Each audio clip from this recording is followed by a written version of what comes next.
¿Sí se ve? Ahí sí. Bueno, muy buenas tardes, chicos. Me van a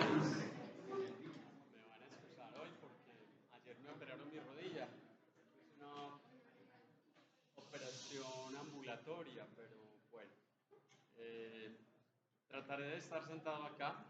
Yo sé que la técnica que utilizamos para grabar las clases no es la mejor. Hoy las montaré a YouTube. Eh, Ahí la idea es que el discurso lo complementen con las diapositivas. Lo que voy a hacer las semanas que vienen es tratar de sincronizar eso para que nos quede.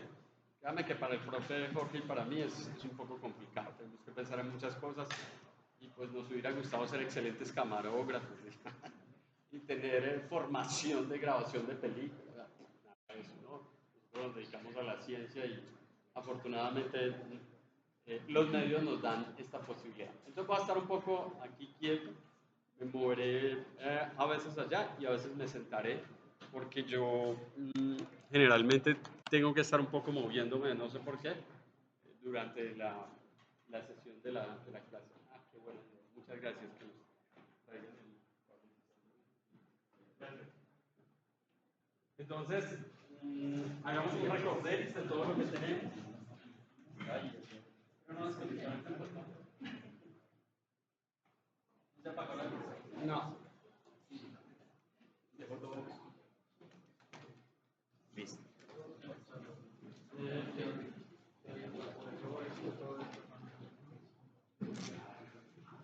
Bueno, ¿por qué? Porque, ¿qué fue lo que pasó en la última? Grabó muy bien, el micrófono se quedó callado, entonces, bueno, vamos a tenerlo que solucionar ahí, de ahí para adelante, eh, precisamente con sincronizar el texto o el discurso con la diapositiva, pues porque no se ve satisfactoriamente. Bien, entonces, habíamos comenzado a hablar de las primeras células, habíamos hablado de abiogénesis, vimos muy rápidamente las dos peliculitas cortas de Shostak, ¿sí? Importante, para el quiz del jueves, eh, ahí lo importante es que usted entre su número de cédula, ¿sí? Vamos a hacer 10 preguntitas de selección múltiple y en el tiempo que más o menos se dé por pregunta, usted va respondiendo, ¿no? Entonces, escoge, pasa a la siguiente, ¡pap! Y se va cerrando, ¿no? Entonces, si el tiempo que más o menos prudencial daremos, usted no ha terminado, entonces, el momento de que yo cierre, se puede quedar sin responder algunas preguntas. Entonces, es importante que en el tiempo más o menos que usted vaya leyendo, vaya escogiendo, ¿no? Entonces, leída, pum, respuesta, leída, pum, respuesta, ¿no? Porque si usted deja acumular como un examen, cuando pues lo hago después, se le puede pasar el tiempo y no vamos a dar media hora para responder esas 10 preguntitas, ¿no?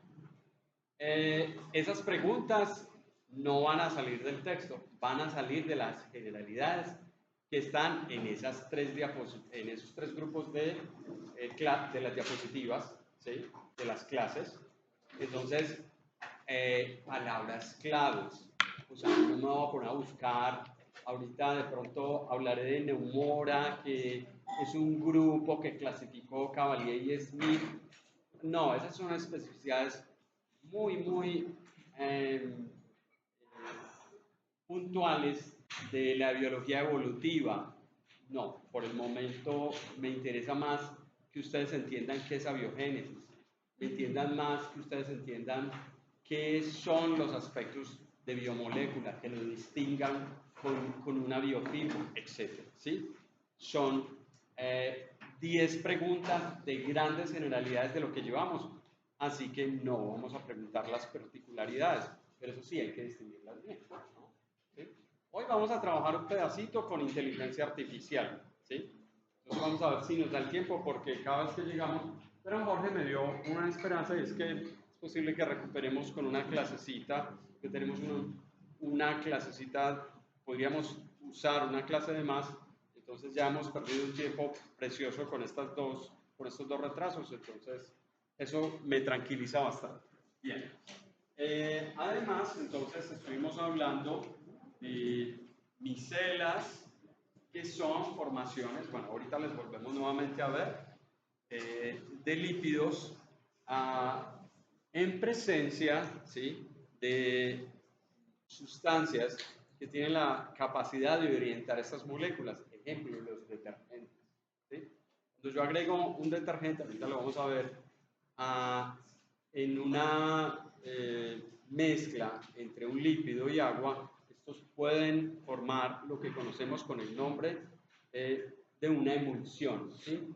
Ni toda la grasa está mezclada completamente con el agua, ni el agua está completamente mezclada con la grasa, pero es diferente cuando el aceite y el agua no se mezclan en su totalidad. ¿Sí?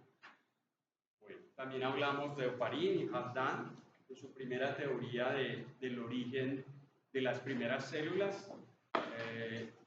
Recuerdo que les comenté que el librito lo pueden conseguir aquí en Medellín. Es un libro muy sencillo, muy cortito, el de Oparin. Así que pueden comprarlo, conseguirlo, el origen de la vida. Este es mucho más específico, más actual, un poco más costoso, lo trabajan varios autores, pero pues vamos a ver si alcanzamos otros libros. Bien, entonces la NASA igualmente se ha preocupado por esas definiciones en astrobiología con aspectos básicos. Lo voy a comparar en este momento porque quizás quien más ha trabajado como institución a nivel mundial en la astrobiología es la NASA. No soy del partido ni republicano, ni demócrata, ni vengo a hacer propaganda de ningún tipo a la Agencia Espacial Americana. No, es simplemente que han trabajado bastante bien la idea de astrobiología y entonces parten de aspectos como, mírenlo acá, este es un rompecabezas para construir esas ideas fundamentales dentro de la astrobiología. ¿Dónde pegan? Unas pegarán con otras, claro. Por ejemplo, en la mitad tenemos función temprana de macromoléculas. Ok, eso se parece a biomoléculas, como que sí. Igualmente, estructura catalítica y funciones genéticas de las proteínas, ADN, ARN. Nuevamente, sabemos que todas las células contienen ese material. Sería ideal entonces poder encontrar algo así en el espacio. Maravilloso. ¿Sí? Producción de moléculas en el espacio y en ambientes planetarios. Entonces ahí saltamos de lo que tenemos aquí hacia afuera. ¿Sí? Muy bien. Nuevamente lo retomaremos más adelante este rompecabezas porque definitivamente ellos construyen una idea muy clara sobre astrobiología. No es la única. Ya casi cada una de las agencias internacionales espaciales tienen como un bosquejo o una idea o algunas guías específicas. Voy a empezar a subir, que fue maravilloso esta semana preparando sus clases. Encontré todo, precisamente lo que trabaja NASA, encontré todo un documento específicamente preparado en Estados Unidos para la enseñanza de la astrobiología, impulsado por NASA. Entonces ahí hay 11 artículos, no van a leer esos 11 artículos, hay artículos de pedagogía, etcétera, un montón de cosas, está maravilloso, pero algunos escogeré de allí, complementos a los capítulos que nosotros tenemos de nuestro libro, que nos sirvan de guía básica para esta parte que es la parte celular y molecular. Bien, todo parte desde otras hipótesis esenciales dentro del mundo celular que fueron muy importantes para definir lo que conocemos como abiogénesis, antes de la aparición de las primeras células. Y esas primeras células debieron haber tenido un motor, las biomoléculas, por supuesto, pero en ese momento no iban, ¿sí?, ni lo podemos pensar teleológicamente. ¿Qué es pensar teleológicamente? ¿Quién me aclara eso? ¿Qué será eso? Dale.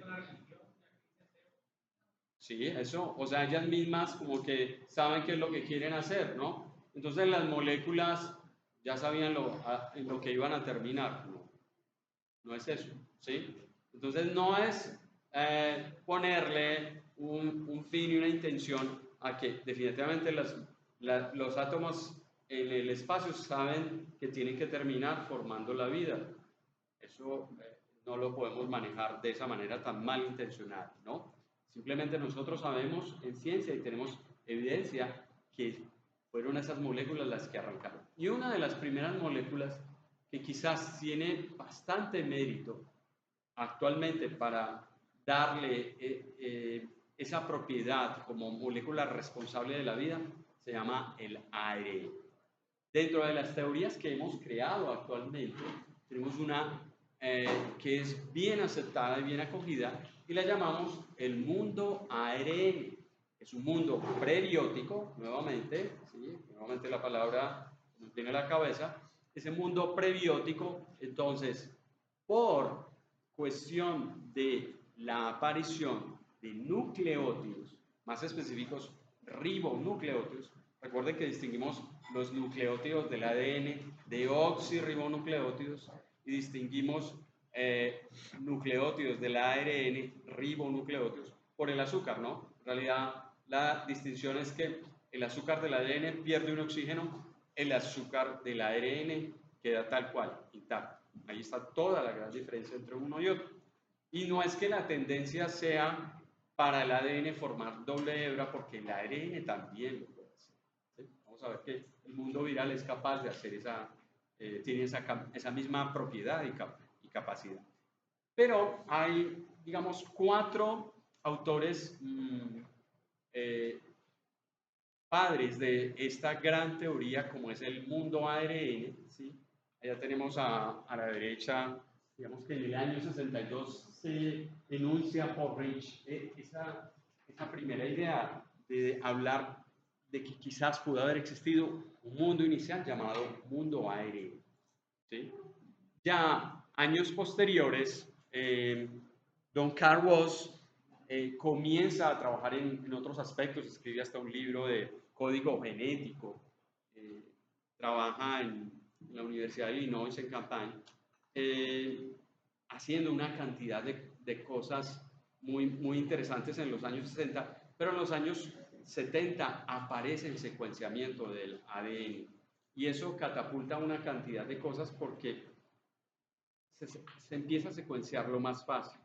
Y como la idea era secuenciar ADN ya, entonces Carl Woese entra en parte en esa carrera y secuencia unos pedazos de ARN que en realidad tienen genes en el ADN que se llama el ARN ribosomal. ¿Sí? Ese ARN es de los pocos genes que tenemos en nuestros genomas que no produce proteínas, produce solamente ARN y ese ARN lo que va a hacer principalmente es construir ribosomas. Entonces él compara todos esos pedazos de genes y arma un nuevo grupo que se llama el grupo de las arqueas. Este grupo no existía. Las bacterias pertenecían a un grupo enorme, grandísimo, que Haeckel a principios del siglo XX la bautizó Monera. Y con los trabajos que hace Woese desaparece el grupo Monera, ¿sí? Y entonces idea un nuevo grupo que se llama el grupo de las arqueas y esto todo lo clasifica como dominio. Vamos a seguir hablando de eso, no se preocupen si eso ya queda en la cabeza. Pero Walter Gilbert era, digamos, como uno de esos, hay un grupo que se le llama, no es broma lo que les voy a decir, se le llama la mafia en biología molecular y es inventada por Watson y otros, ¿sí? Ahí estaba Walter Gilbert, porque ellos se reúnen, es muy famoso, si alguien quiere conocer los pormenores de la historia de la biología molecular, los 3 eran físicos y estudiaron física. Y mucho de la biología molecular que conocemos actualmente es producto de la física. En segundo lugar, de la química y en tercer lugar, de la biología. Muchos de los trabajos de la biología molecular es de los físicos, ¿sí? Y es idea de los físicos, ¿sí? Eso lo tengo que decir con conocimiento, ¿no? Ni con dolor. No me duele que los físicos hayan desarrollado esa parte que a mí obviamente me encantó tantos años. Pero sí, ahí Gilbert, por ejemplo, fue uno de los, preparó grandes trabajos en física, como en biología molecular, y por supuesto es uno de los padres, entonces, con estos otros tres del mundo ARN, ¿sí? Después hablaremos un poco más específicamente del mundo ARN. Pero ya en años posteriores, don Thomas Cech idea un mundo intermedio al mundo celular y al mundo ARN, ¿sí?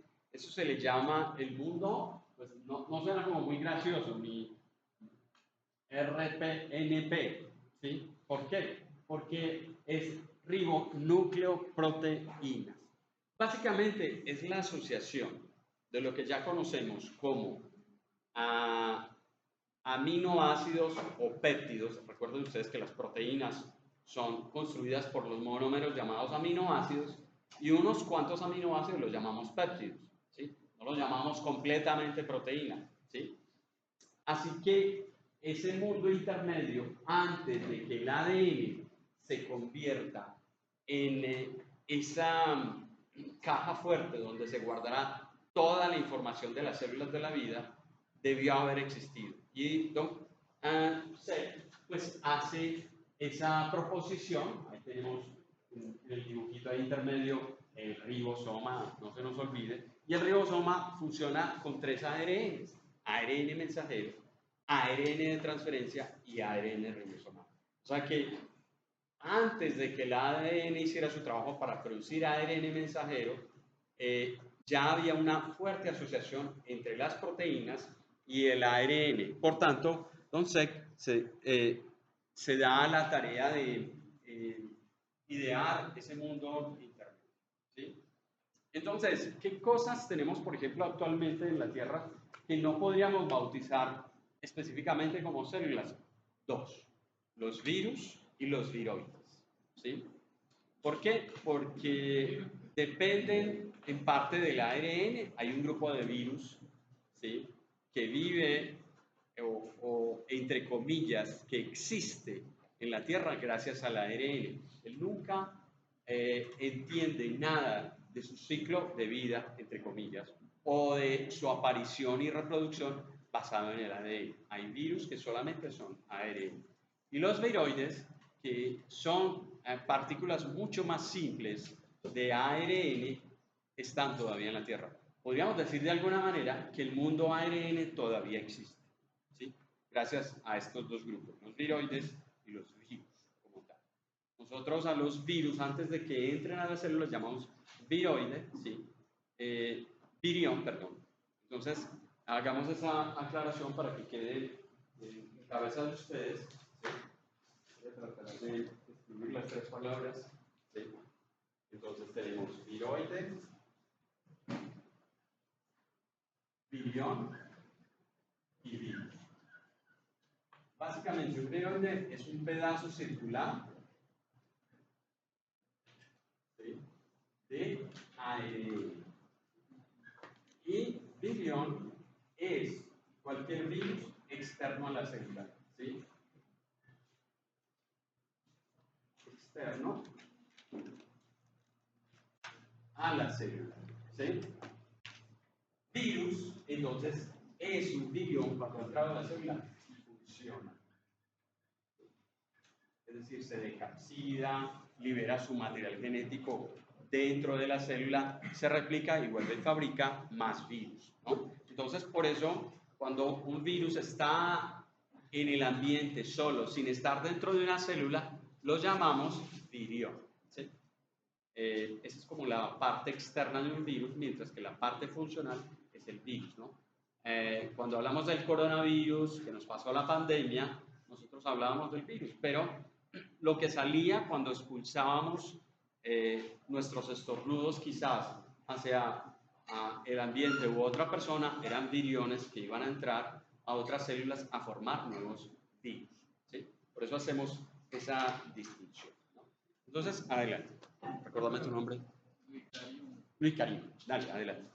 O sea que cuando alguien se contagia, por decirlo así, no Ajá. es como de un virus, sino como de virión. Un virión, exactamente.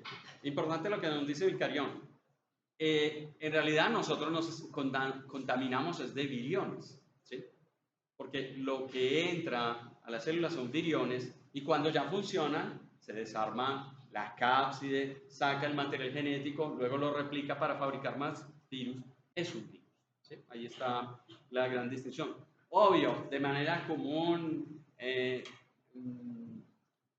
práctica, los llamamos virus, ¿no? O sea, virus es un tipo de estructura biológica, no sabemos si es célula o es vida, ¿sí? Porque consideramos que célula solamente es algo que tiene membrana en la Tierra, ¿sí? Puede que encontremos virus en otros lugares del universo. Los virusoides se parecen a los virioides, ¿sí? que no tienen cápsides, pero se roban pedazos de cápsides y necesitan de un virus para mantenerse, ¿sí? La hepatitis D ese es el caso. La hepatitis D es un virus que funciona con la hepatitis B y se tiene que robar la cápside de la hepatitis B, ¿sí? Entonces es un parásito el virus es un parásito, pero este es un parásito de otro parásito. Así es, ¿sí? Es muy especial, ¿no? Parásito de un parásito, ¿sí? Un doble parásito, ¿ok? Bien, y pues obvio, vamos a hablar un poco de Luca, de las primeras células y todo lo que viene ahí para adelante. Entonces, aquí distinguimos entre virus, células y viroides. Lo único que está vivo en la Tierra, al parecer, son las células. Por definición. No es que yo tenga que creer, no. De acuerdo a lo que hemos investigado, de acuerdo a lo que hemos publicado y de acuerdo a lo que hemos escrito, llegamos a la conclusión en todos los congresos, en todos los libros, en todas las publicaciones, que lo único que está vivo en la Tierra son las células. ¿Sí? Por supuesto hay algunos que pensamos que los virus están vivos y tenemos ese derecho a pensarlo también, porque en la ciencia, acuérdense, no hacemos creencia a esos conceptos de que, no, él dice que no está vivo y el otro dice que sí está vivo. Bueno, son dos opiniones sobre las cuales no nos vamos a echar pala, ni en los congresos nos vamos a ahorcar, no. ¿Sí? Sabemos que esas opiniones deben prevalecer en la ciencia porque son importantes, pero ¿cuáles son las que tienen pues más, digamos, dominio o extensión? Aquellas que logran tener más demostración. Ahora vamos a ver una diferencia entre lo empírico y lo no empírico, ¿no? Eso es importante. Entonces aquí tenemos los viroides, no son células, no son virus tampoco, recuérdenlo, porque los virus guardan su material en una especie de cápside, en una cajita de proteínas. Son exclusivamente ARN, son circulares, también se replican en células. Eso que les voy a decir de pronto no va a sonar muy interesante quizás para muchos de ustedes. No tienen genes, ¿sí? Es una estructura en la Tierra que se replica, pero no tiene genes. Eso es muy raro, ¿sí? Normalmente todos los virus tienen genes. Esta cosa, ¿sí? Llamémosla así, no tiene genes y se replica y enferma, daña plantas, etc. ¿Sí? Y sabemos actualmente, solamente en los años 70, bueno, a finales de los 60 y en los 70, demostramos que existían, pero que no, quizás no estaban en otros organismos de la Tierra, quizás solamente estaban en las células vegetales, pero no lo conocíamos en otros organismos. Ya actualmente sabemos que está dentro de otro tipo de células, están dentro de los hongos, sabemos que actualmente están dentro de las bacterias. Entonces ya tenemos mucha información para empezar a mirar a los viroides de una manera mucho más seria. Muy bien. Aquí está esta publicación, igualmente la voy a poner a su disponibilidad. La llama, así como el título lo dice, ¿sí? Los viroides, fósiles vivientes, de un mundo o de un ADN primordial, ¿sí? Entonces, quizás hace referencia, ¿sí? No es una cosa que por lectura ya, no, ya lo han discutido, ya lo han dicho en muchas reuniones científicas, y entonces se habla de que son ese quizás mundo ADN que todavía prevalece actualmente, ¿sí? Ahí tenemos la forma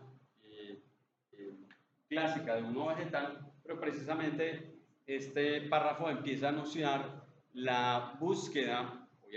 Actualmente tenemos una gran cantidad de herramientas para secuenciar todo lo que tenga genoma, ¿sí? ADN o ARN, ¿sí? Tenemos muchas herramientas. Secuenciamos 12 millones de coronavirus en la pandemia, ¿no? Así que la potencialidad que tenemos actualmente para crear información en las bases de datos de los genomas pues es poderosísima. Y tanto coronavirus como viroides, como en general los virus, son muy pequeños comparados con las células. Entonces esto se nos facilita. Hay mucha posibilidad de secuenciar material genético. Al secuenciar material del suelo, se empezó a encontrar coincidencias en esos pedacitos de ARN. Y se concluye entonces que los viroides están muy esparcidos, no solo en los vegetales, sino también en bacterias, sino también en animales, en hongos, etc. Fue un trabajo pues muy, digámoslo así, juicioso. Se hizo lo que conocemos con el nombre de metagenómica. ¿Qué quiere decir metagenómica? Usted de una muestra, ¿sí? La NASA, por ejemplo, lo hizo de la parte a 10 kilómetros de la atmósfera, recogió aire y secuenció por metagenómica el genoma a 10 kilómetros de altura de más de 300 tipos diferentes de bacterias. Están ahí arriba, ¿sí? O sea, los encontramos a 10 kilómetros de altura, bacterias. Y en ese trabajo se sacó suelo, se aisló a ácidos nucleicos y se secuenciaron una gran cantidad de fragmentos, sacándolo ultra reconocido, es decir, botando esa información o utilizándolo para otras bases de datos, se dejó la información que se le parecía a los viroides. ¿Cómo se hace eso? No hay genes, entonces no se pueden hacer comparaciones. Ok, ya se tenían algunos genomas de algunos viroides secuenciados y se empezaron a distinguir algunos pedazos de esos viroides con esto. Se encontraron en genomas de bacterias, se encontraron en genomas de animales, se encontraron en genomas de hongos y, por ejemplo, el nuestro, el humano, se llama Obelis. Lo tenemos por aquí. Este es el genoma humano. Nosotros tenemos un viroide, ¿sí? Un pedacito de ARN, ¿sí? Que camina por nuestras células, que se pasea. No sabemos en este momento qué hace. Tampoco le podemos endilgar actualmente alguna función específica y decir, el Obelis causa tal enfermedad. Todavía no tenemos esos datos.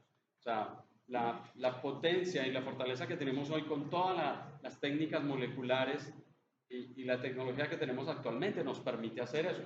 Pero por más inteligencia artificial que tengamos hoy, no podemos decir, eso causa tal enfermedad. No, todavía no tenemos esa asociación ni ese poder para poder resolver asuntos como ese. Solo sabemos que tenemos un pedacito de ARN viroide que llamamos Obelix. Miremos el otro grupo, digamos el mejor establecido, el más reconocido. A principios del siglo XX causaba problemas. ¿Por qué? Porque la gente fumaba, el tabaco era una costumbre más, se sacaron cientos de canciones con fumar, es decir, si usted no sabía fumar, problema, porque no podía estar en reuniones, etc. Hasta las mujeres en esa época empezaron a fumar, había unos pitillos muy largos para fumar, bueno, toda una vida de cancán, etc. Pero si el tabaco se enfermaba, problema, porque entonces se dañaban las reuniones, no solo se podía tomar con café o trago, sino que el cigarrillo no podía ser parte. Y el tabaco se enfermaba y no podían saber qué lo enfermaba. Hasta que Beijeric logra aislar unas partículas y utilizan unos filtros de porcelana en la época, y esos filtros de porcelana entonces recuperan unos extractos que él puede repetir el principio de Koch.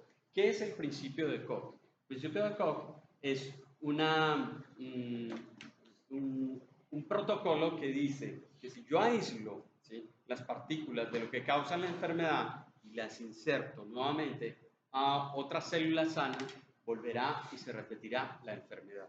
Y eso hizo Beijerick, repitió el mismo proceso y comprobó que esos aislados volvían y enfermaban a nuevas plantas. Entonces ahí aparece prácticamente lo que conocemos como los primeros virus aislados y luego ya teníamos otras enfermedades muy conocidas. La viruela, teníamos la polio, etc. No en el siglo XIX, sabíamos que estaba desde mucho antes. Los romanos hicieron reportes en sus vasijas, dibujos, por ejemplo, de la poliomielitis, que seca las extremidades. Y la viruela, que era una enfermedad terrible para los niños, no les voy a presentar la imagen que ustedes pueden buscar ya en Wikipedia de la viruela, búsquenla ya, y me dicen qué les causa a ustedes la carita de la niña al verla, ¿no?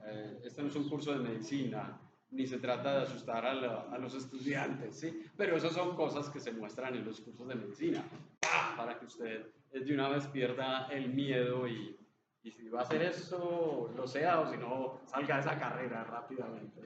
Entonces, definitivamente, ya se tenían evidencia de los virus. Los virus son los que permiten desarrollar las primeras vacunas en la Tierra. Y al desarrollar esas primeras vacunas, pues aparece precisamente por un virus que viene de la vaca, aparece la palabra vacuna, ¿sí? Por un virus de la vaca. Definitivamente los virus no pueden existir en la Tierra si no participan con células, si no por supuesto que los viroides también, ¿no? Pero si no hay presencia de una célula, no se pueden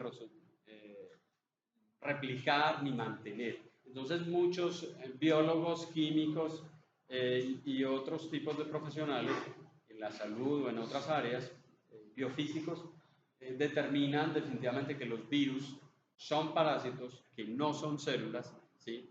Pero distingue claramente con que no pueden compararse con lo viviente porque no se parecen a las células.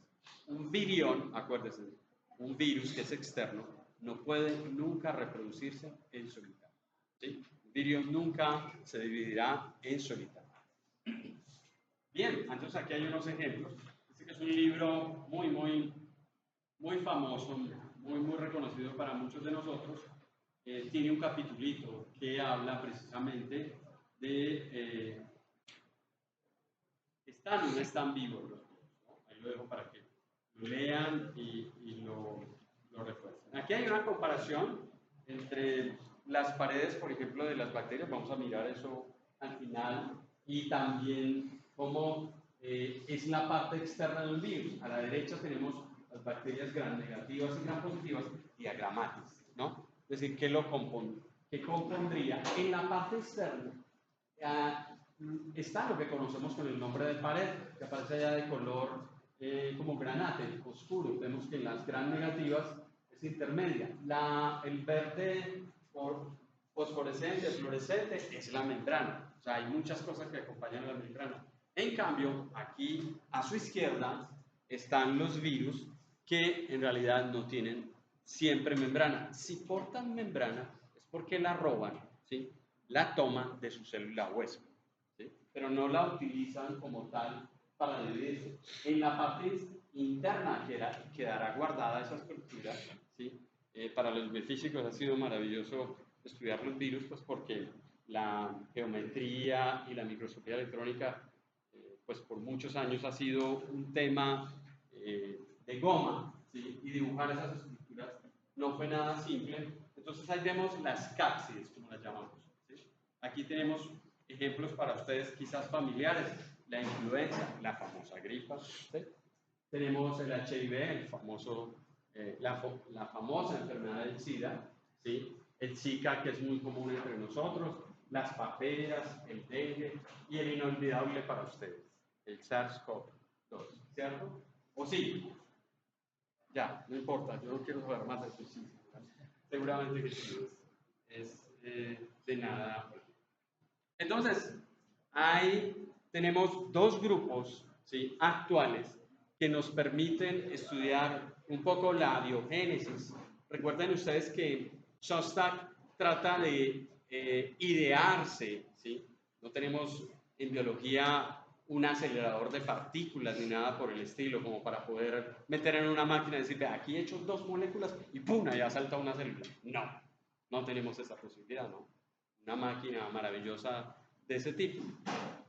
Pero sí podemos montar algunos experimentos abiogenéticos, permítaseme la palabra, es decir, sin la participación de células, en donde esas moléculas quizás de la vida, ADN, ARN, proteínas, vitaminas, bueno, algunos metales, claro, hierro, magnesio, etc. Quizás algunas moléculas energéticas, ATP. Usted revuelve todo eso y hace así y no sale una sola célula. No sale una sola célula. O sea, no es como una salchicha. Empaca y ya, no puede salir usted. Entonces, tenemos esa gran dificultad porque no tenemos ciclotrones o cosas por el estilo para poder decir, vamos a meter, ¿sí? Pero Shostak lo que trata de hacer en sus experimentos, ¿sí?, todavía no hay máquinas. La única máquina que tenemos actualmente en biología o en química para hacer biomoléculas se llama PCR o termociclador. ¿Sí? Eso es capaz de fabricar ADN en gran cantidad, por eso pudimos secuenciar el genoma humano y otros más. Pero no tenemos la capacidad de producir células y sin embargo, sí sabemos que todas las partes de las células las podemos desagregar. Entonces vamos a ver cómo es que desde los inicios nosotros ya tenemos claro que las células son lo que conforman la vida en la Tierra, son lo que nos hablan para nosotros como un ser vivo y distinguimos muchas palabras para su ser vivo: organismo, especie. Bueno, tenemos una serie de palabras en biología para distinguirlos, para llamarlos y para denominarlos. Pero vamos a empezar a ver, digamos, algunos de esos grupos. En esta imagen, que no es intencional ni es mía, se pone allí intermedio entre una célula eucariota. ¿Alguien recuerda que es una célula eucariota? Los biólogos, silencio. ¿Qué será una célula eucariota? Exacto. Recuerden, entonces, determinamos, y eso viene desde la época de Carl Woese, porque el secuenciar el ARN ribosomal destruyó completamente todo lo que había hecho Linneo. Linneo, que es el padre de la clasificación biológica, hablaba de reinos. Entonces él dijo, Carl Woese dijo, no más reinos, ¿sí? No más, ¿sí? Como Hassan cuando dice onicomicosis, no más onicomicosis, ¿sí? Entonces dijo, no más reinos, aquí dominios. Y puso los dominios arriba y quedaron solamente 3 dominios. ¿Cuáles son esos 3 dominios? El ideó uno, ¿lo recuerdan? Lo dije ahorita. Las arqueas. Voy a ponerlo por ahí. El que ideó es el de las arqueas. No sé si lo escribo mal en inglés. Con Chen.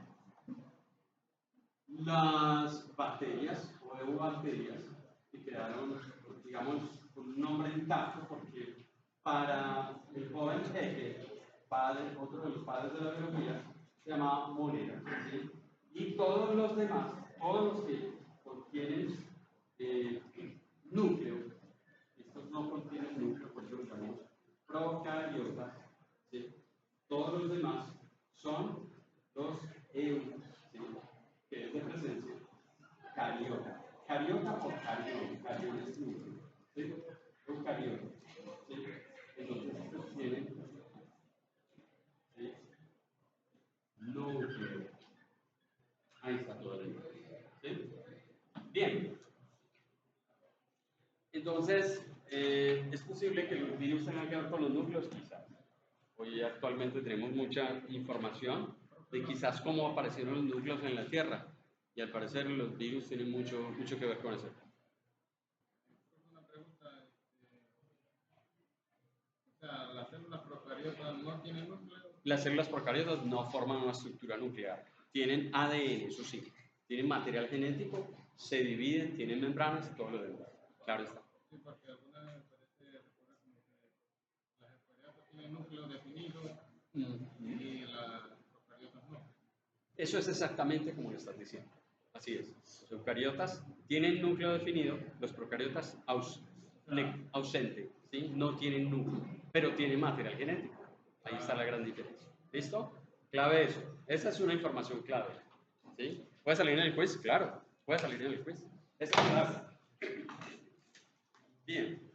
Entonces, arrancamos con membranas nuevamente. ¿Sí? ¿Por qué? Porque todas las células terrestres, todas, sin excepción, tienen membranas. Ah, pero es que algunos caracoles de mar tienen conchas. Sí, adentro de esos caracoles hay membrana, todo lo demás. ¿Sí? Todo. Así tenga una estructura, una pared. Todo lo celular, todo lo viviente que llamamos terrestre, tiene membranas. ¿No? Entonces, ¿qué son los coloides? Grasas, ácidos grasas, que forman esas micelas, pero que las micelas tienen una sola capa, mientras que las membranas son doble capa. Vamos a ver si logro agarrar esta para que se den cuenta del efecto de... vamos a ver si agarro... No sé qué ponerme las gafas. A ver si la agarramos aquí porque tengo que agarrar la dirección. Sí. Ahí está. Entonces vamos a ver la imagen, ¿sí? La animación. Vamos a ver. Entonces vamos a ver esta. Atención. Y agrandarla. Listo, nuevamente. ¿Qué le vamos a agregar a eso? ¿Qué le voy a agregar a eso? Cuéntame. Más bien, ¿cierto? Debajo hay agua, encima hay un aceite, ¿sí? Creo que es de oliva, dice ahí, ¿cierto? Dice aceite de oliva. ¿Y qué le agregué encima? Un detergente en agua, claro, ¿sí? El detergente, el líquido que de pronto tenemos en casa, ¿sí? ¿Y qué hace posteriormente? Miren el espacio que deja, ¿no? Entonces, definitivamente el efecto, ¿sí? De las sustancias que orientan, ¿sí? Las grasas para tratar de disolverlas o de formar micelas, pues es poderosísimo. Lo que implicaría entonces que para formarse las primeras células en la Tierra necesitaríamos un detergente. ¿Y tenemos detergentes naturales? Claro que sí, hay muchas sustancias, ¿sí? Vienen de los ésteres, ¿no? Es decir, los ésteres que básicamente pueden ser sustancias alargadas que en un momento dado, ¿sí? Adquieren una cabeza polar, ¿sí? Esa cabeza las puede orientar y definitivamente formar, entonces, lo que conocemos como micelas. ¿Bien? Ok, vamos a dónde está. Entonces, es muy importante esta palabra, compartimentalización. ¿Sí? Bueno, alguien la puede decir de otra manera, pero compartimento para nosotros hace referencia a célula. Y es que cuando se pudieron ver las primeras células al microscopio, Don Hooke y Don Leeuwenhoek, que fueron los pioneros de eso al inventar lentillas, microscopios, los primeros aparatos para ver ese mundo que estaba oculto para nosotros, definitivamente Hooke, que era físico, ¿sí? Que inventó la ley de Hooke de los resortes, además, dijo esos espaciecitos, él cogió un pedazo de corcho, lo observó al microscopio, los holandeses eran muy buenos para hacer telescopios y microscopios, ellos son los padres definitivamente de esos primeros aparatos. Y a manos de Hooke llegan pues algunos aparatos y él ensambla uno nuevo con las ideas de Leeuwenhoek, ¿sí? Porque Leeuwenhoek es quien los usa en inicio.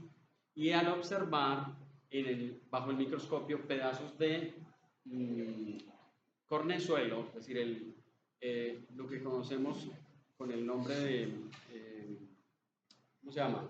Lo que tapa los vinos, los corchos, ¿cierto?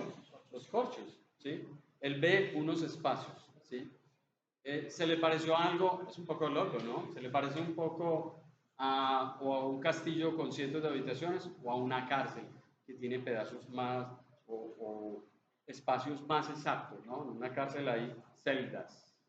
En inglés, celda es cell. Es exactamente igual, ¿sí? Entonces usted lo meten en una celda cuando lo arrestan y va a la cárcel. Sí, va a una célula, claro. Y a él se le ocurrió entonces que ese nombre, y ahí quedó patentado el nombre de célula. ¿Sí? A partir de ahí, Hooke es quien nos trae ese nombre para toda la humanidad y quedó patentado. Entonces, esos compartimientos, ¿sí?, quedan determinados precisamente por la presencia de lípidos. Hooke estaba viendo lípidos. ¿Don Robert estaba viendo lípidos? No, porque los vegetales, ¿sí?, forman por fuera de las membranas paredes. Entonces Hooke lo que estaba viendo era celulosa revuelta con lignina y con otros compuestos muy simples, ¿no? Pero al lado, sí, adosado a esas paredes vegetales están las membranas, ¿sí? No es que Hooke las haya visto, ni más ni menos. Tampoco es posible verlas con, pues, digamos, con esos materiales. Aquí hay otros experimentos que posteriormente nos dan la idea de que las membranas pueden formarse entonces con ya no solo detergente, ¿no? Es muy fácil hacer el experimento, aplicamos detergente, se forman micelas, etc. Pero eso no forma dobles membranas, que es lo que necesitamos en evidencia. Es decir, fórmeme una membrana, ¿sí? Ya hoy tenemos la capacidad de formar doble membrana. ¿Quién recibió la vacuna de Moderna? ¿Quién recibió la vacuna de Moderna? Yo, por ejemplo. ¿Sí? Entonces, eso era una especie de protoplasto de doble membrana, ¿sí? Y esta vacuna, ¿sí?, entra a la célula, es decir, son pedazos de membrana, ¿sí?, fabricados artificialmente. Ya hoy tenemos la capacidad de fabricar pedazos de membrana. Entonces, en experimentos de años anteriores y actuales, miren que esta publicación no es muy vieja, diciembre del 2016, se logra establecer una comparación de algunas sustancias, ácidos grasos, ¿sí?, mezclas de ácidos grasos con alcoholes, mezclas de ácidos grasos con monoglicéridos, ¿sí?, que son un poco así más parecidos a azúcares largas, ¿sí?, o con algunos otros compuestos, lo decía alcohol, etcétera, clorosulfolípidos. Y aquí podemos observar cómo estos pueden formar algunas estructuras parecidas a micelas, mucho más complejas, ¿sí?, están marcadas con fluorocromos para poderlas observar, y al tener, digamos, esa capacidad de agregar estas sustancias mezcladas con algunas sustancias que le dan polaridad a esas grasas, ¿sí?, entonces se permite, allí en el lado izquierdo ven ustedes esas micelas mejor formadas, allí ven alargadas, redondeadas, etc. Mientras que a la derecha, ¿sí?, observamos entonces que se hizo la mezcla, ¿sí?, se le agregó ácidos nucleicos y tiene la capacidad de englobar, ¿sí?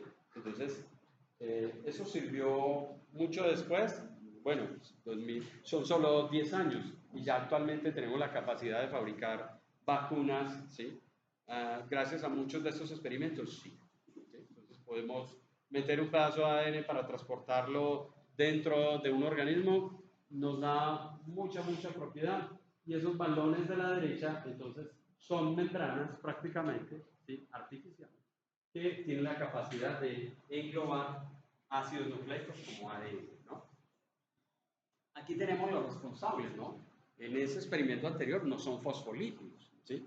Es otro tipo de molécula orientada, pero que tiene unas capacidades muy parecidas o unas propiedades muy similares a estas, los fosfolípidos. Aquí, ¿qué propiedad entonces diferencial tenemos con el anterior? Que las cabezas polares, ¿sí?, están formadas por ácidos fosfóricos, ¿sí? Tienen la capacidad de orientarlas hacia la región acuosa, ¿sí?, ya sea hacia el interior de la membrana o hacia el exterior de la membrana, lo que permite que el agua entonces se ponga en comunicación con ella y pueda transportar una gran cantidad de sustancias. Aquí tenemos la colina, la serina, la etanolamina, el inositol. Normalmente todos son fosfatidíes, todos. ¿Por qué? Porque tienen fósforo. Pero si uno los busca en bibliografía, va a encontrar colina, serina, etanolamina, inositol, y entonces son fosfolípidos, por supuesto. Usted come todos los días esos compuestos. ¿Qué dicen ustedes? No, profe, yo no como grasas. ¿Y entonces qué comiste? No, yo al pan le saco las membranas. ¿Sí usted es capaz? ¿Cómo es capaz de hacer eso? Imposible, ¿no? Nosotros nos comemos todos un montón de células en la carne, en los vegetales, y hay vaculina, hay todos esos compuestos a diario, nos sirven de alimento y los tomamos de manera común. Aquí tenemos dos membranas. La de la izquierda que nos muestra ese sándwich, ¿sí? Maravilloso, de la bicapa, como le llamamos, ¿sí? Entonces distinguimos una parte externa y una parte externa. ¿Podríamos darle la vuelta y que tuviera la misma propiedad? Exacto. Tenemos esa capacidad, o sea, se podría cerrar así y darse la vuelta para que tiene la misma orientación, tiene la misma capacidad. Lo que pasa es que en las células algunas proteínas se orientan como esta que vemos, esa maravillosa máquina. ¿Sí? Yo admiro las máquinas de las proteínas porque sin ellas no podríamos vivir. ¿Sí? Esa máquina que está allí se llama ATPase y están todas sus mitocondrias. ¿Sí? Sin ella usted no podría vivir, por supuesto. ¿Por qué? Porque ella fabrica la energía para sus células. En las bacterias es capaz, por valor neto, de producir 38 ATP, digamos, por cada molécula que entra en metabolismo, glucosa y todo lo demás, que es capaz de producir de manera neta 38 ATPs. En nosotros, en nuestras células eucariotas en general, 36. Eso es un montón, ¿sí? Porque antes de que las mitocondrias existieran en la Tierra, las células no tenían la capacidad de producir tanto ATP. Ese ATP es llevado al interior de la mitocondria y esa máquina funciona así como la están viendo. ¿Sí? Es un sifón que recibe hidrógeno todo el tiempo. ¿Sí? Y sobre la membrana se transporta un electrón, ¿sí? Que es responsable del oxígeno. ¿Sí? Y además el oxígeno debe entrar a la mitocondria para que se produzca esa producción de ATP. Es toda una maquinaria espectacular que hay en nuestras células para producir esa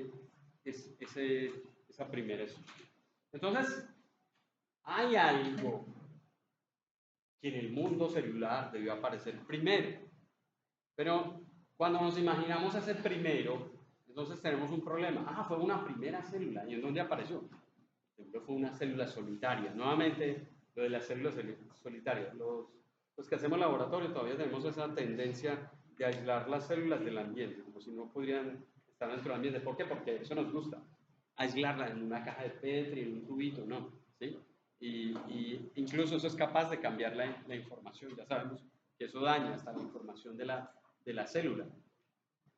Entonces, quizás un primer grupo de moléculas ensayadas dentro de una membrana, ¿sí?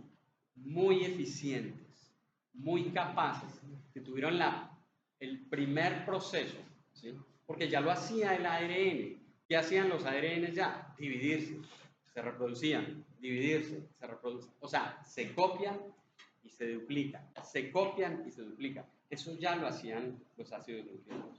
Ahora lo tenían que hacer dentro de una membrana. Y cuando ya apareció esa primera estructura, ¿sí? Vamos a llamarla viviente, ¿sí? Entonces apareció la primera célula de la vida. Ojo, que estoy hablando de la versión terrestre del origen de la vida. Al final de mi parte, yo voy a hablar del origen de la vida que viene de afuera. Se llama panspermia, ¿sí? Entonces tenemos dos grandes teorías en astrobiología. La biológica habla siempre de que el origen de la vida fue terrestre, ¿sí? Algunos biólogos ya dudamos que trabajamos con astrobiología, pero en el caso de la astrobiología, para la astrobiología, la terrestre no es la única válida, ¿sí? Esta es la biológica. Luca, ¿sí? Las, ¿qué? Ancestors, common, ¿sí? Las universal, common ancestors, ¿sí? Nuestro ancestro universal común, ¿sí? Entonces Luca, para nosotros, tiene mucho significado en biología, es muy importante en biología, no solo en biología, por supuesto, en evolución a todo nivel, es muy importante dentro de todos los estudios que se hagan en el origen de la vida. Recuerden que el origen de la vida no solo lo investiga la biología. Entonces, LUCA para nosotros es ese primer ser que dará origen a todas las células de la Tierra. ¿Sí? Vamos a discutir y vamos a ver que otros dicen, no, debe haber primero un FUCA, ¿sí? Un first, un primer, ¿sí? Un primer LUCA. Pero bueno, LUCA llena todo lo demás. ¿Sí? Entonces aquí aparecen dos estructuras, el protobionte o el protogenote y o protogenote. ¿Sí? Son dos términos que se manejan para el LUCA, mientras que protobionte es una combinación de lípidos organizados, estéricos, etcétera, ¿sí? Con capacidad de dividirse. ¿Sí? Es decir, es una primera célula que encapsula, así como el experimento que vimos ahora con los alcoholes y las membranas, que tienen la capacidad de encapsular. Pero, ¿cuál es la propiedad principal? Divide ADN y lo reparte. O divide ARN y lo reparte. ¿Sí? El progenote, ¿sí? Sí es un sinónimo de protobionte, claro que sí. Pero usa también, es importante tenerlo en cuenta porque es más un equivalente ya preciso al LUCA. ¿Sí? Entonces, si nosotros hablamos de protobionte, no precisamente estamos hablando de LUCA. Mientras que si hablamos de progenote, hablamos de ese LUCA. Bueno, dirán, ya no se complica mucho la vida. Un poco, ¿no? Pero es más soportado por la bioquímica que por la biología, precisamente. Entonces ahí tenemos membranas que encapsulan material genético, pero atención, que esas membranas, ¿sí? Ya no solo serán de un tipo de ácido graso, habrá entonces una mezcla, una diversidad, como lo vimos ahora con los fosfolípidos. Claro, debió haber una diversificación de esos fosfolípidos de membrana. Ya vimos que puede ser la colina, ya vimos, bueno, pueden haber existido quizás otros tipos de fosfolípidos o quizás esos mismos, pero se mezclaron entre ellos. ¿Sí? ¿De dónde creen ustedes que pudo haber aparecido toda esa cantidad de grasas en la Tierra? Sin esas grasas no pudo haber aparecido la vida en la Tierra, o donde se necesite que aparezca en el universo.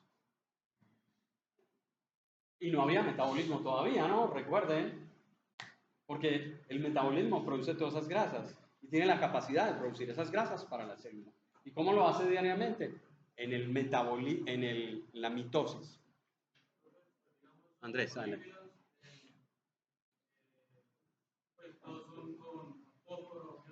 Ajá.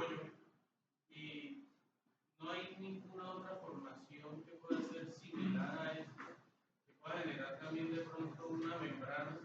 Pues digamos, nosotros porque tenemos buena abundancia de fósforo y pues pasó todo eso, pues suponemos que pasó todo eso, pero en otro lado se pudo haber formado algún otro tipo de estructura que pueda haber generado una membrana similar o una membrana distinta, pero que también funcione para las mismas funciones. Sí.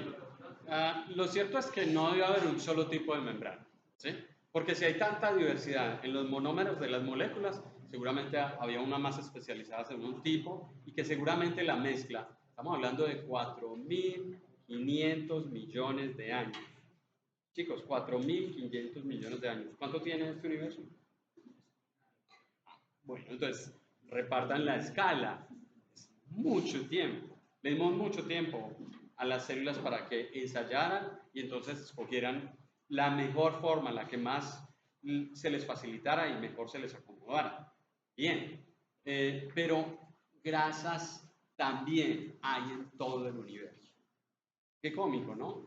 Agua hay en todo el universo, grasa hay en todo el universo.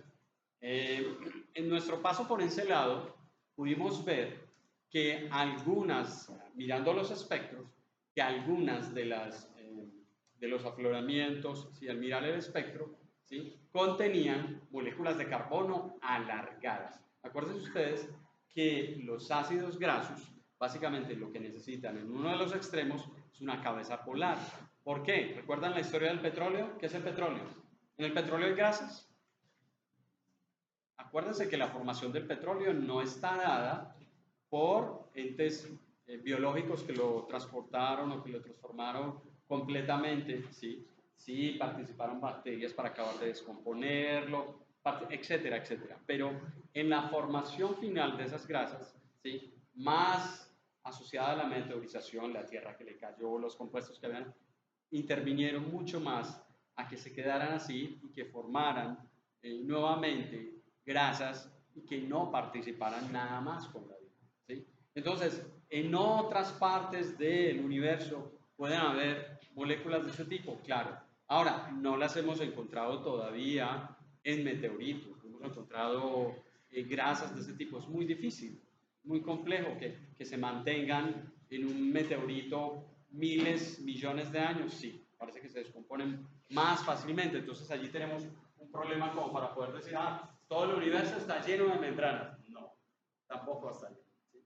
Esa es una inventada y es un libro, ¿no? Se llama Quimiotron, que básicamente establece una formación, ¿sí?, de las primeras células como una máquina, ¿sí?, y que ya lo podemos hacer en el laboratorio. Ya no solamente tenemos la capacidad de hacer PCRs, de producir ADN, ¿sí?, de manera cual fábrica, de manera como panadería, sino que tenemos la capacidad también de producir una gran cantidad, por ejemplo, de membranas, de protocélulas, etcétera, y gracias a eso fabricamos las vacunas de nuestra última pandemia. Entonces, en este habla de tres propiedades. El metabolismo, recuerden que es celular, ¿sí?, básicamente. La autorreplicación y las membranas lipídicas, es decir, los importantes dentro de esas células.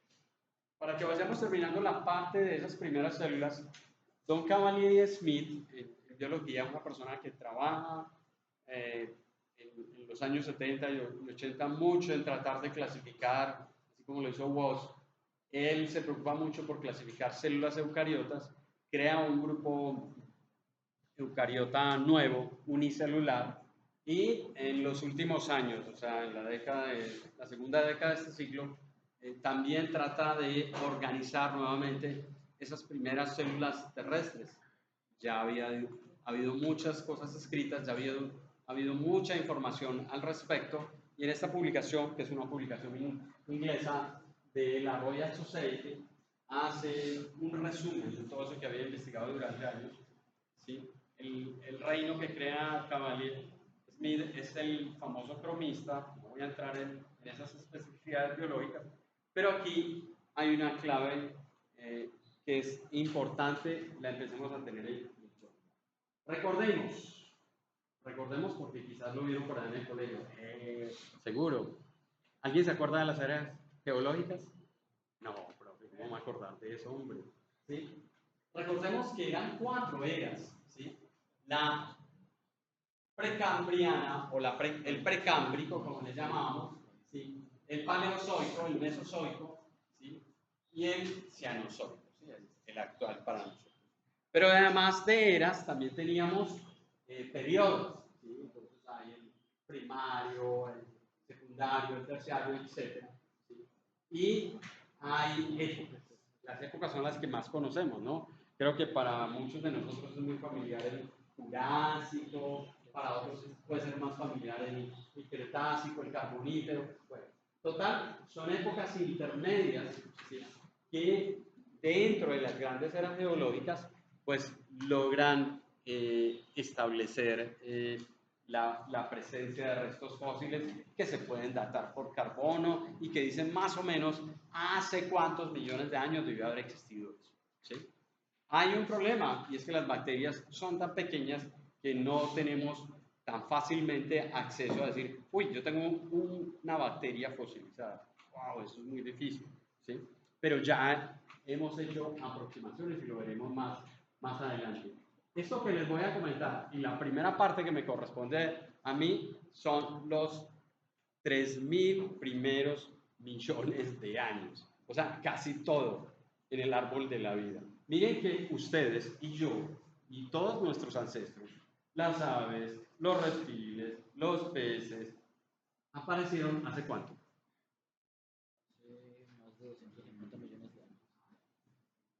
Allá dice, pónganle tiempo, allá aparece, ¿sí? El primer animal, casi que la primera planta, los primeros eucariotas, dense cuenta, las primeras células con núcleo. Pongámosle que 500 millones de años más o menos, para no pelear por 70, ¿cierto? Aproximadamente. O sea, de esos 4.000, bueno, no peleemos, 3.800 millones de años, ¿sí?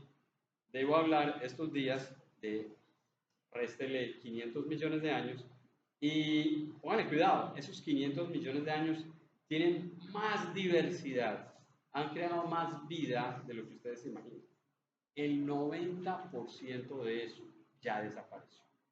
De todo lo que hay en la Tierra ya desapareció. 90%, chao. O sea, si en los últimos 500 millones de años fueron los que dieron toda la aparición de esos animales, de esas plantas, de esos hongos, de todo el famoso mundo eucariota, de células nucleadas, las bacterias llevan aquí más tiempo y todavía no se han desaparecido y todavía están que cualquier cosa que haya existido alguna vez con vida acá en este planeta. ¿Sí? Las bacterias, ¿sí? Y las arqueas, por supuesto, los dos grupos monedas que conozcamos.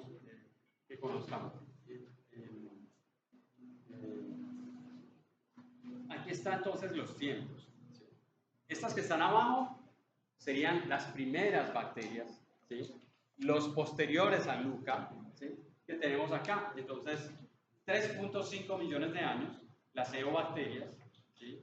Las glicobacterias, más o menos 2.8 millones de años, ¿sí?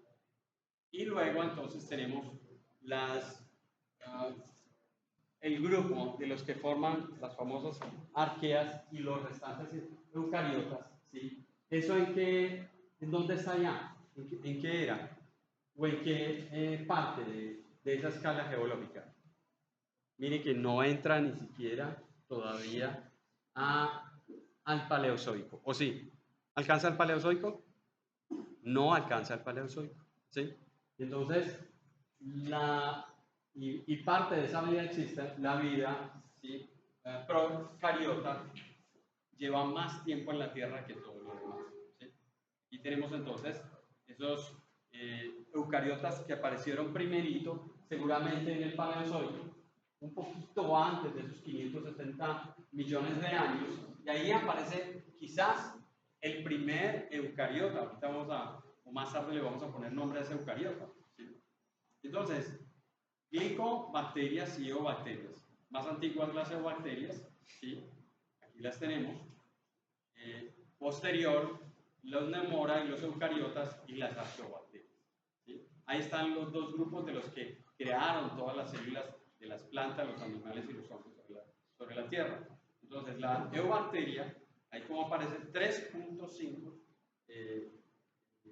millones de años, ¿sí? Que son básicamente bacterias que hacen fotosíntesis. ¿Alguien me puede decir qué es la fotosíntesis? ¿Qué será la fotosíntesis?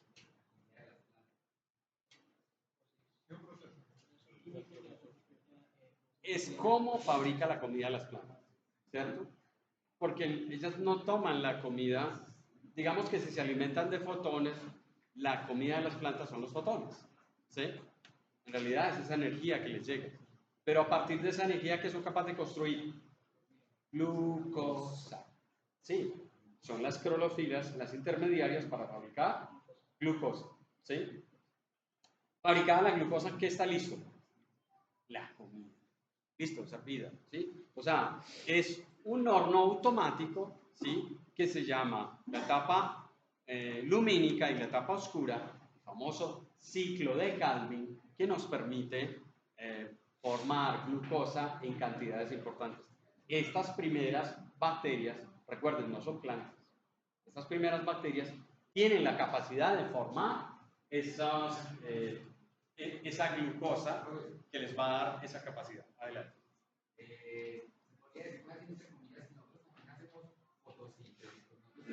Necesitamos de la luz del sol para vivir. Por supuesto, claro que sí. Nosotros necesitamos la luz, por ejemplo, para activar procesos como la vitamina D. Necesitamos la luz para, digamos, mantener en equilibrio nuestros pigmentos.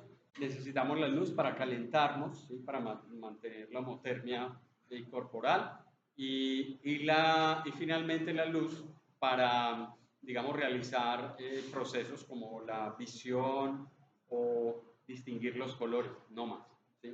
Pero no tenemos la capacidad, como las plantas, de fabricar por intermedio de la luz, ¿sí? Los fotones y el CO2, glucosa.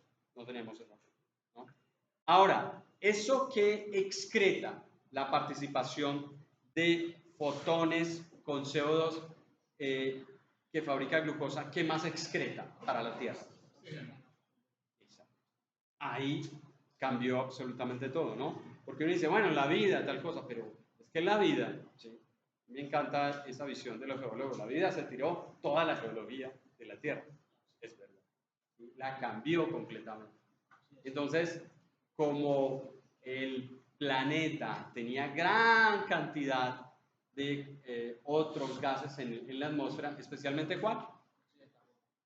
Por ejemplo, ¿sí? ¿Nitrógeno también? Claro, un poco. Recuerden que el helio está muy bajo, así como el hidrógeno, ¿no? ¿Y cuál otro? Había más gases. ¿Cuáles otros? ¿Será que los volcanes que tienen la capacidad de botar hacia el espacio? Azufre, pero ¿cómo? A ver, los químicos, no los oigo. Sulfidrilos, sí. Muchos compuestos gaseosos del azufre, del fósforo, etcétera, tienen la capacidad, pero no eran cantidades definitivamente importantes. Entonces ahí tenemos esos dos compuestos. Las glicobacterias, que son el segundo grupo, actualmente se les responsabiliza como las famosas cianobacterias.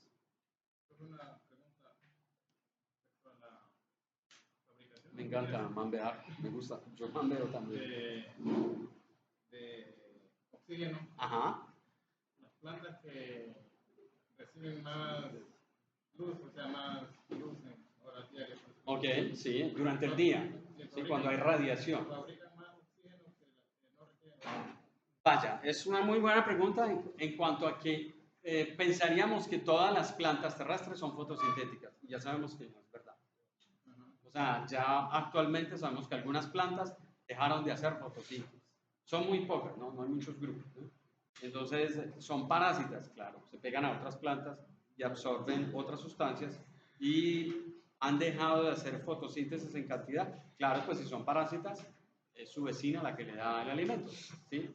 ¿Como algún animal? Sí, funcionan como algún animal, ¿no? Y tenemos otras plantas que tienen esa capacidad de parásitas, los hongos, ¿no? No hacen fotosíntesis, ¿sí? Nunca estuvieron, a ver, yo recuerdo que a mí me tocó estudiar en los libros de botánica los hongos, ¿sí? Nunca. Las plantas nada tienen que ver con los hongos. Están muy lejos dentro del proceso de evolución y se dividieron muchísimo antes. Es decir, las bacterias quizás vienen de las plantas vienen de las cianobacterias que formaron posteriormente las algas y que luego conquistaron la superficie de los continentes y formaron las primeras hepáticas, las primeras plántulas pequeñas y luego los árboles. Ahí tenemos todas las plantas de la Tierra. Las últimas tienen la capacidad de haber formado flores. Bueno, variación, grosso modo, ¿sí? Pero los hongos no vienen de ese grupo. Los hongos son nuestros primitos, ¿sí? Son los más cercanos a nosotros. Si hay un grupo, un reino en la Tierra que se emparenta con los animales, son los hongos. Hongos y animales no hacen fotosíntesis, acordémonos, ¿no? No tienen la capacidad de tomar CO2 y botar oxígeno. Nosotros hacemos todo lo contrario. Necesitamos oxígeno y botamos CO2, ¿no? Ahí está toda la gran diferencia. Dale, adelante. ¿Qué impediría que un animal haga fotosíntesis? Bueno, vamos a ver el ejemplo antes de terminar el curso de un caracol, ¿sí? Es muy, muy bello, que lleva en su cuerpo algunas cianobacterias, ¿sí? ¿Qué hacen estas cianobacterias? Fotosíntesis. Entonces él las tiene en su cuerpo. Parece ser que muchos invertebrados tienen la capacidad de guardar una cantidad de bacterias, pero de manera casi intencional son cultivadores de bacterias sobre su cuerpo ¿Y qué hace él? Simplemente sale a la superficie, hace fotosíntesis y toma de las bacterias el alimento. No es que propiamente tenga cloroplastos en su piel, ¿no? Pero podrían adaptarse a tener cloroplastos de esa manera, casi, digámoslo así. No lo sabemos, pero las hemos puesto allá en el espacio. Vamos a verla cuando estemos viendo los experimentos de panspermia, ya las hemos llevado al espacio. ¿Sí? Hay experimentos allá arriba en la Estación Espacial Internacional y sobreviven. No les pasa absolutamente nada. ¿Sí? Son muy buenas astronautas. ¿Sí? Aquí tenemos buenos astronautas, no solamente los de NASA. ¿Sí? Las plantas, algunas plantas ya son astronautas, pues además ¿cómo se llama nuestra laica? Todos los otros, ¿sí? Las plantas y las bacterias ya las hemos llevado hasta la Estación Espacial Internacional y en otros experimentos y son muy, muy resistentes. Bueno, este segundo grupo es el neumora, el de los eucariotas, ¿no? Los dos anteriores entonces son células que hicieron primeramente fotosíntesis o células que empezaron a comerse rocas, ¿sí? Que hacían quimiosíntesis. ¿Sí? Se alimentaban de lo que había allí en el ambiente, ¿sí? Quizás no necesitaron la luz como tal, quizás la tierra era muy oscura, estaba llena de muchas nubes, etcétera, etcétera. ¿Sí? Había demasiado rayo, bueno, no un centro vacacional, entonces pues, definitivamente estos que lograron ya tener un mundo mucho más habitable, mucho mejor, que había más oxígeno, ya la temperatura entonces empezó a decaer, a ser menos caliente.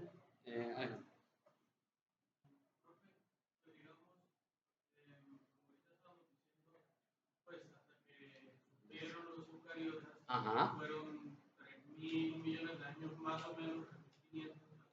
Aproximadamente, sí. Y nosotros digo, eucariotas, llevamos unos 1.000 millones de años, ¿cierto?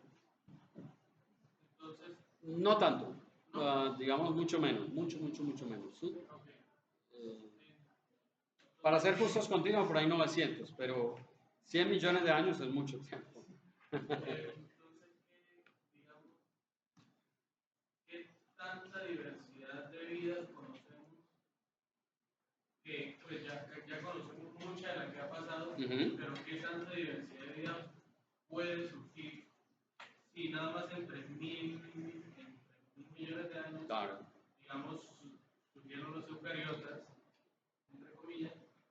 ¿Con o sin humanos? Puse el dedo en la llaga. Pues, ¿qué otro tipo de vida distinguida, claro, podría ser importante que surgiera en el futuro? Ajá. Que está surgiendo, pues no sé qué. Pues con el ser humano no creo que quede mucho, ¿no? Porque ya vemos de lo que somos capaces y somos unas máquinas fáciles para desaparecer especies, ¿no? No estoy hablando del tilacimos, el dodo y otra cantidad de especies que por nuestra inteligencia, entre comillas, tuvimos la capacidad de desaparecer, ¿no? Quizás la diversidad hacia adelante va a ser cada vez más baja, más baja, ¿sí? Y algunas especies que hemos logrado adaptar, nosotros tenemos mascotas en casa, tenemos ganados, ¿sí? Sobrevivirán mucho más fácilmente que otras especies que están en ambientes, eso lo va a hablar la profe Cristina, se darán cuenta, que están susceptibles a desaparecer. Entonces, en la esperanza, así como lo decimos para el ser humano, la esperanza de vida de las otras especies cada vez se va bajando más. Adelante. Decías que más o menos el 90% de toda la vida que se ha creado ha desaparecido. Ajá. Acabas de decir que las nuevas especies van a ir la nueva completamente. Vida va a ser cada día menos. Exacto. Entonces, puede que tengamos poblaciones muy grandes, poca diversidad, ¿sí? Porque cada vez que acabamos con, eso lo decía Carl Sagan, cada vez que acabamos con una especie de la Tierra, acabamos con una historia, ¿sí?, de la evolución, ¿no? O sea, ahí se detuvo. Una cosa es que una especie desaparezca por la competencia, por la dificultad. Bueno, los dinosaurios no pidieron que les cayera que les cayera encima, ¿sí? esas son pruebas que pone la naturaleza y ahí no hay nada que discutir, ¿sí? Pero otra cosa es que nuestra inteligencia sabe lo que estamos haciendo sobre el ambiente y que eso está rebajando la diversidad. Es decir, producimos más plástico que comida de ese tamaño, ¿sí? Entonces, esa es, digamos, la preocupación inicial. Pero más allá de los factores, digamos, humanos,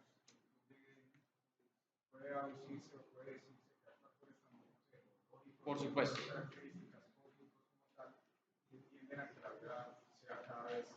Es posible, y al final les voy a pegar una película muy, pues la van a tener que ver en casa porque es un poquito larga, sobre precisamente esos últimos años de nuestro sistema solar. Entonces, hay factores abióticos que van a incidir sobre la vida terrestre para terminarla, claro. Entonces, paraíso se va a tener que acabar, sí, claro. Es decir, y ya le ha pasado a otro, por supuesto, ¿sí? Que nosotros somos aceleradores, eso es verdad. Ahora, yo no me voy a culpar, ¿sí? Que se culpen quienes han tenido mayor cantidad de papel en ese sentido. Creo que nosotros, cada uno aquí no ha hecho eso, pues, a gran escala, no es petrolero. Definitivamente, ni el cósmico, la vida es un fenómeno temporal. Necesariamente es así, las estrellas son temporales, las galaxias son temporales. ¿Por qué nosotros teníamos que hacer la excepción a ese fenómeno universal? No, es decir, somos materia que está en proceso de transformación y seguramente nos tiene que pasar a eso. En la evolución y la vida parece ser muy rebelde, ¿sí? Entonces, ¿por qué estamos buscando salir del planeta? No, porque sí hay que descubrir otros planetas. Yo no creo del todo eso. Yo creo que por accidente nos vamos a encontrar de que aprendimos a dejar el planeta a buscar otros y después vamos a decir, si no lo dejamos, esto se va a acabar. Entonces va a haber necesidad 2, ¿sí? Va a haber parte 2 de esa historia. O esto se acaba y nos quedamos aquí, o buscamos otro chuzo y vamos a otro lado y quizás la cosa puede mejorar, o tendremos la capacidad de construirlo. En las versiones de Carl Sagan se hablan de 4 niveles de inteligencia. Nosotros apenas llegamos a la primera, ¿no? Exacto, no hemos acabado la primera, exacto.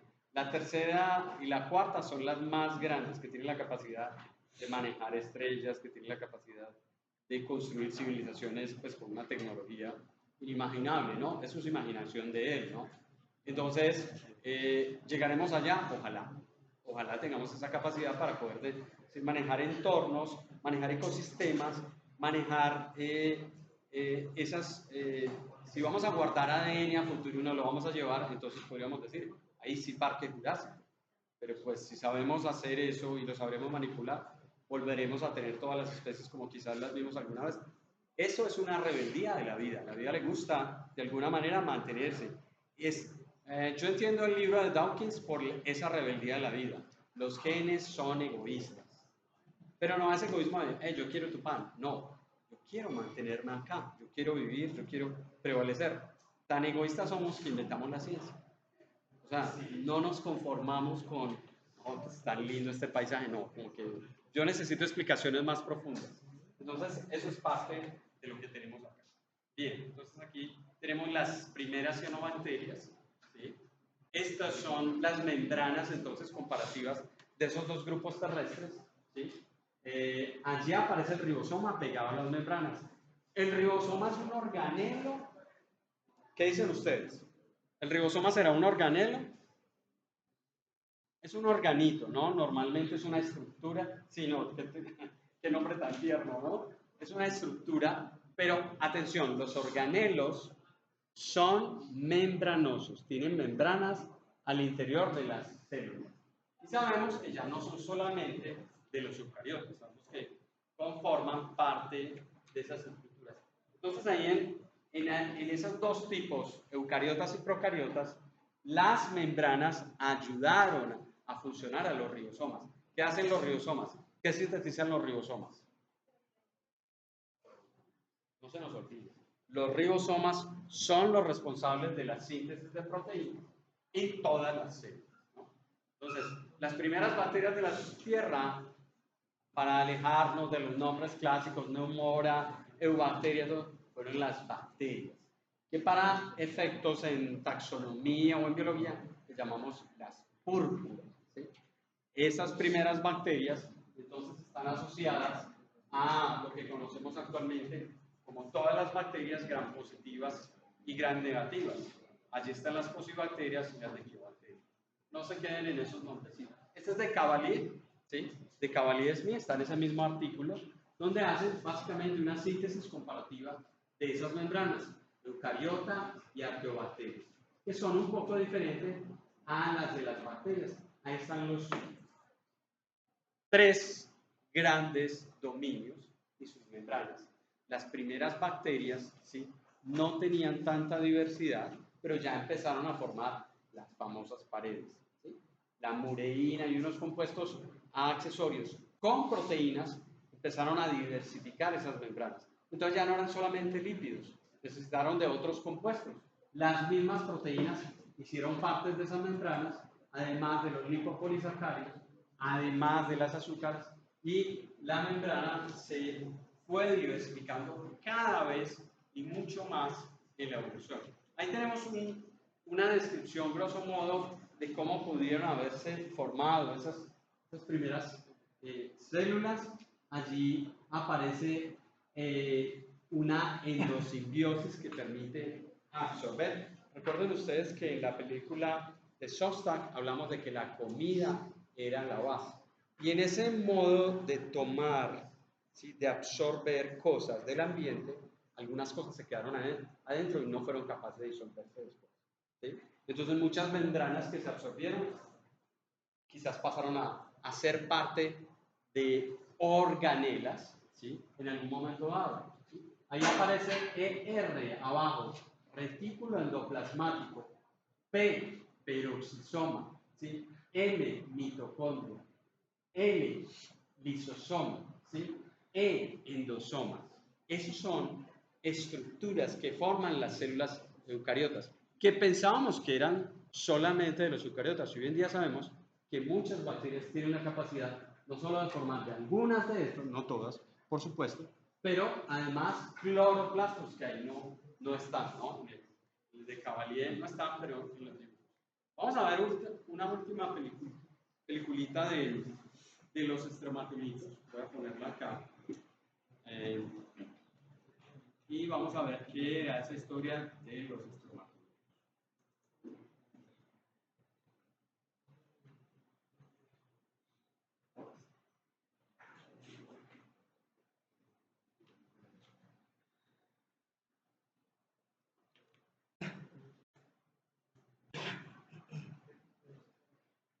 ¿Pero se oiga bien?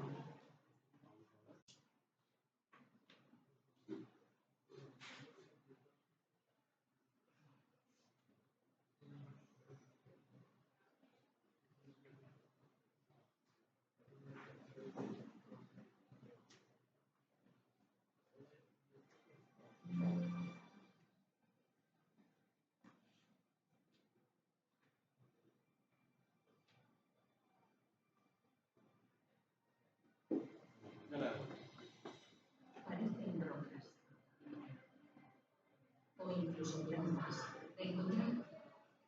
Para encontrar vidas más complejas, necesitaríamos saltar en el tiempo a hace 3.500 millones de años y a un océano poco profundo.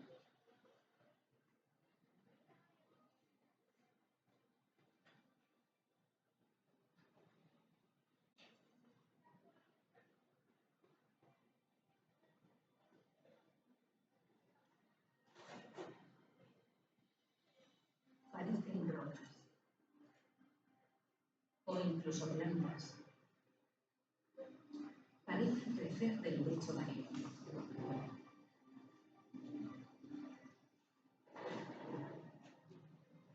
Cada una es una montaña de bacterias vivas, colonias llamadas estromatolitos.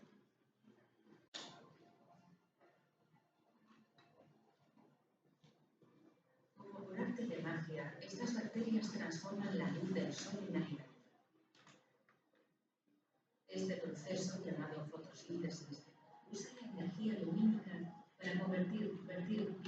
dióxido de carbono y agua en glucosa. Una forma sencilla de azúcar similar a lo que le ponemos al café.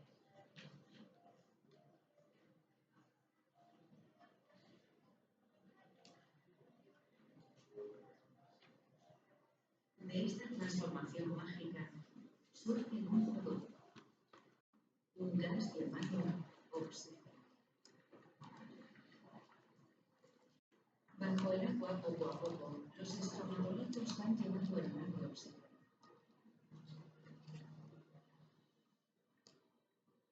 A su vez, el oxígeno convierte los restos de hierro del agua en óxido. Este óxido cubre el fondo marino formando depósitos de roca cerosa. Algún día nosotros usaremos este mineral para construir puentes, barcos y rascacielos.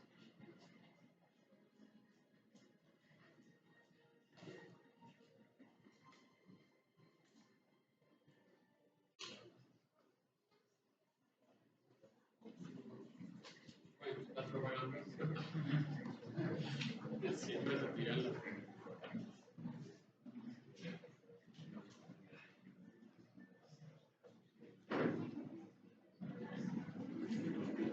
Comenzando con las bacterias. Para encontrar vidas más complejas, necesitaremos saltar el milenio a hace 3.500 años. Parecen rojas o incluso blancas. Estoy pasando dos hojitas, no se vayan a ensimismar. Parecen crecer del lecho marino.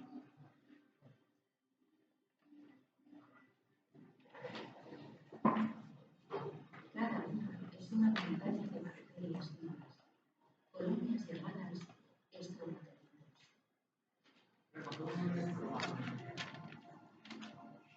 30 centímetros más o menos. 30 centímetros. Sí, no, son chiquitos, son pequeños. Y las hay en Australia todavía. Este proceso de fagocitosíntesis usa la energía lumínica para convertir dióxido de carbono y agua en glucosa. Una forma sencilla de azúcar. No se vayan a ensimismar, por eso están pasando dos hojitas, no se vayan a ensimismar.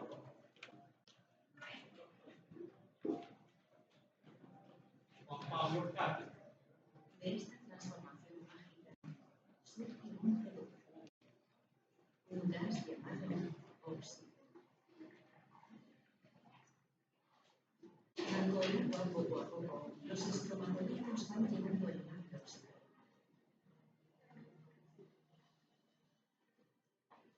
A su vez, el oxígeno convierte los restos de hierro del agua en óxido. Este óxido cubre el fondo marino formando depósitos de roca cerosa.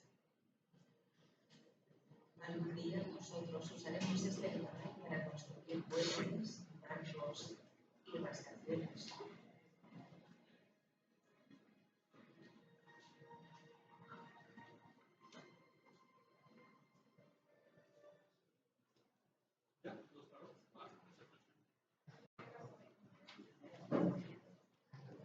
Entonces, igual hay que ver la película para que la podamos ver. ¿Sí? Ahí lo importante es que esta primera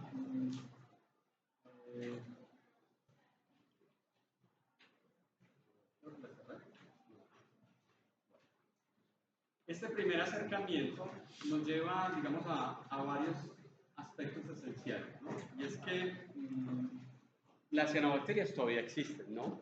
De hecho, las cianobacterias tienen la capacidad actualmente de formar grupos de células, ¿no? La espirulina que ustedes alguna vez han escuchado es una cianobacteria. Y tiene capacidad de formar pseudotejidos, es decir, células que se asocian, ¿sí? El nosto y otras bacterias forman, digamos, raros pseudotejidos, ¿no? Entonces, vamos a terminar en la próxima clase con lo que son las bacterias en general, ¿sí? Vamos a hablar un poco de esas bacterias, ¿sí? Y qué tienen que ver esos primeros organismos con la existencia de la vida en la Tierra. Quizás si vamos a encontrar alguna vez que tengamos la capacidad quizás de llegar a un planeta y que tenga vida donde solo haya bacterias. Recuerden que esto es una fotografía, 3.800 millones de años. En uno de esos planetas seguramente apenas estará pasando la historia de las bacterias. ¿Sí? ¿Qué planeta quiere encontrar el profe Jorge? Yo me conformaría con encontrar solamente un planeta con bacterias. ¿Sí? Pero en el planeta del profe Jorge debe haber ¿qué? 3.800 millones de años que pasan, ¿no? Porque debe aparecer ¿qué cosa?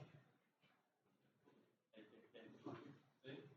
Entonces la vida, ¿sí? Es muy distinto a la vida inteligente, ¿no? Que son dos cosas completamente así. Bueno, ya le estamos pidiendo demasiado a la astrobiología, sí, es verdad. Pero eso fue lo que hizo SETI inicialmente, eso es lo que quieren encontrar otros. Y en ese mismo proceso pasó la vida y llegó hasta ser inteligente. Pero es muy seguro que hay muchos planetas, ¿sí?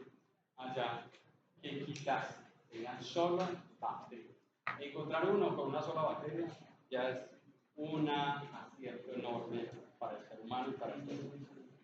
Chicos, no se vayan a ir sin firmar la hoja, por favor. Está rodando, si ya firmaron, se pueden ir. Si no han firmado, no se vayan. Aquí están las dos hojitas. Entonces no se vayan sin firmar porque habrán venido a la clase y les encontré falta de asistencia. Cansó. Gracias a ustedes. Hasta luego, profe. Chao, que estés muy bien. A ti también.